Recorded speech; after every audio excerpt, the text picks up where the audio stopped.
Right now, when life feels too loud, you probably know exactly what to do. Put on headphones, find a quiet corner, maybe drive somewhere with no signal at all just for an hour of silence.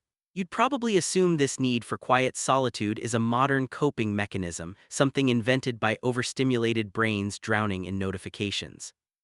But the real answer is far stranger because your ancestors were doing this exact same thing, deliberately walking away from their communities, thousands of years before phones, before cities, before noise was ever really a problem worth escaping. Here's a question worth sitting with. If ancient life was already quiet, without traffic, without screens, without constant notifications, why would anyone need to seek out even more silence? The answer lies in something surprising. Ancient communities were rarely quiet at all. Shared shelters, communal fires, constant close proximity living, and near total lack of privacy meant most people spent their entire lives within earshot and eyesight of dozens of other people. Solitude wasn't the ancient default. It was actually a rare, deliberately sought resource. Across wildly different cultures with zero contact between them, a strikingly similar pattern emerges. Certain individuals repeatedly withdrew to specific quiet places, deserts, mountains, caves, forests, not out of exile or punishment, but by deliberate choice, often for spiritual insight, healing, or major life decisions. Consider the desert. Starting in the 3rd century, a movement historians now call the Desert Fathers saw Christian ascetics deliberately abandon crowded towns in Egypt to live alone in the empty, silent expanse of the desert. Historical records describe these individuals seeking a state of profound inner stillness, believing that removing constant social noise allowed something clearer and more essential to surface within themselves. Thousands of people across generations made the same deliberate choice, walking directly away from civilization and into emptiness. Notice something remarkable about that pattern. These weren't isolated eccentrics. This was a widespread, repeated, intentional human behavior, choosing physical emptiness specifically because it created space for something mental and internal. A strikingly similar instinct appears half a world away, with no possible contact between the cultures. Indigenous communities across North America developed vision quest traditions, sending individuals, often during major life transitions, alone into remote wilderness for days at a time, fasting, waiting, listening for insight the ordinary noise of daily life made impossible to hear. Buddhist traditions across Asia developed an entire practice around forest monks, deliberately retreating into remote wilderness specifically because a settled, socially active life was considered too distracting for the kind of deep meditative insight they were seeking. Different continents, different religions, different centuries, the same underlying instinct kept independently reappearing. When you need clarity, remove the noise. Here's where the science becomes genuinely fascinating.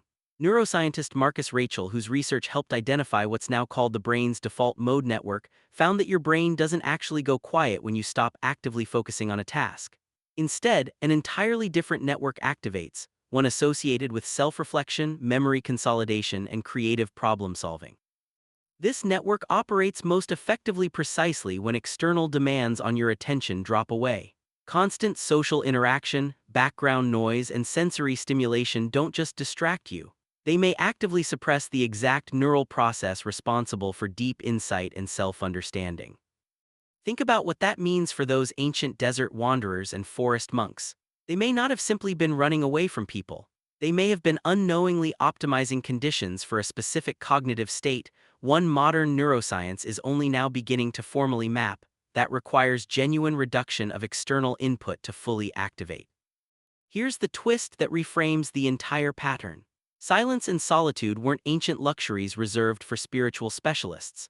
They may represent a genuine cognitive necessity your brain has always required periodically, one that simply became harder and harder to access as human settlements grew larger, louder, and more permanently interconnected. This directly explains something strange about your own modern life. You live in the quietest physical environment your ancestors could have imagined: climate-controlled rooms, soundproofed walls, private bedrooms behind locked doors. And yet you feel more overstimulated, more mentally crowded than perhaps any generation before you.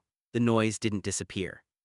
It simply changed form, moving from physical crowding into constant digital and informational crowding, notifications, feeds, messages, an unbroken stream of other people's thoughts and demands flowing directly into your attention at every waking hour.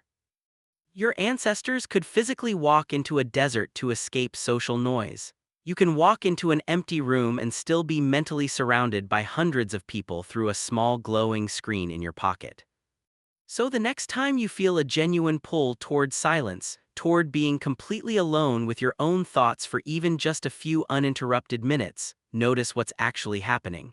You're not being antisocial, and you're definitely not overreacting to modern life.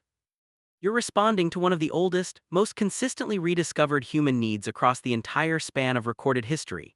The same pull that sent desert fathers into empty sand, vision seekers into remote wilderness, and forest monks deep into silent trees, all chasing the exact same quiet space your own mind still occasionally, desperately asks you for. Right now, when life feels too loud, you probably know exactly what to do: put on headphones, find a quiet corner, escape somewhere with no signal at all. Now you know that instinct isn't new. It's one of the oldest, most universal habits your species has ever practiced, simply wearing a modern disguise.